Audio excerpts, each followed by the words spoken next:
Türkiye'den sonra birçok destinasyon uçuşları açıldı.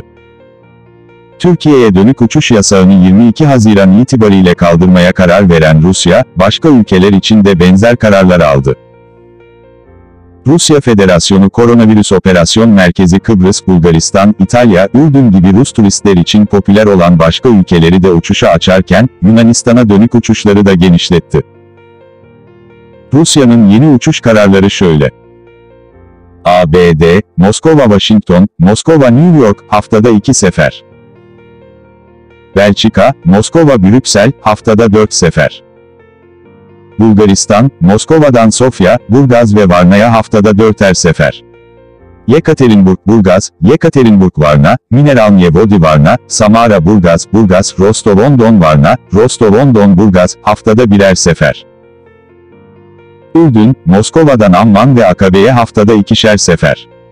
İrlanda, Moskova-Dublin, haftada 2 sefer. İtalya, Moskova-Roma ve Moskova-Milano haftada 4, Moskova'dan Venedik ve Napoli'ye haftada 2 sefer. Güney Kıbrıs, Moskova-Larnaca, haftada 4 sefer, Moskova-Baf, haftada 3 sefer. Ayrıca, Rusya'nın yurt dışı uçuşları açık tüm şehirlerinden Larnaca ve Baf'a haftada 2'şer uçuş. Uçuş sayısının artırıldığı ülkeler. Yunanistan, daha önce sadece Atina'ya yapılan uçuşlar Selanik, Kandiye, Rodos, Korfu, Arahos ve Zakintos'u da kapsayacak şekilde genişliyor. Rusya'nın Rostov-on-Don, Mineralnie-Vodi, Samara, Krasnodar, Kazan şehirlerinden de Yunanistan'da çok sayıda noktaya uçuşlar yapılabilecek.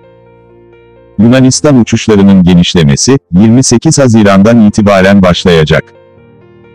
Öte taraftan Rusya 28 Haziran'dan itibaren Avusturya, Azerbaycan, Ermenistan, Katar, Sırbistan, Finlandiya, Hırvatistan ve İsviçre uçuşlarına da frekans artışı getirdi. Turizm Güncel.